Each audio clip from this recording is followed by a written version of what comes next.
आपण पाहत आहोत बहुजन आवाज न्यूज चॅनल। सुरवसे प्रशालेमध्ये स्वातंत्र्य दिन उत्साहात साजरा। सोलापूर होडगी रोडवरील सुरवसे प्रशालेमध्ये 78वा स्वातंत्र्य दिन उत्साहात साजरा करण्यात आला।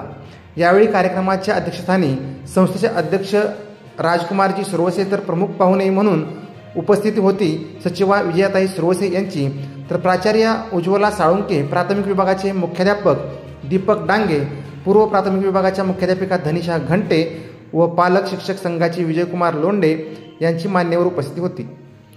उपस्थित मान्यवरांच्या सुरुवातीला हस्ते महात्मा गांधीजींच्या प्रतिमेला पुष्पहार अर्पण करून पूजन करण्यात आले। त्यानंतर उपस्थित मान्यवरांच्या हस्ते ध्वजारोहण करण्यात आले। मान्यवरांचा सत्कार प्राध्यापक उज्ज्वलाताई साळुंके यांच्या हस्ते करण्यात आला। यावेळी प्राचार्य उज्ज्वलाताई साळुंके यांनी आपले मनोगतातून स्वातंत्र्य दिनाचे महत्त्व सांगितले। यावेळी प्रशालेचा माजी विद्यार्थी अजित अरवत याने त्याच्या वतीने खाऊ वाटप केले। यावेळी प्रशालेतील प्राध्यापक उज्ज्वलाताई साळुंके यांना पुरस्कार मिळाल्याबद्दल तर आरती कटीकर, मनीषा सावंत व जागृती सर्जेराव या शिक्षकांचाही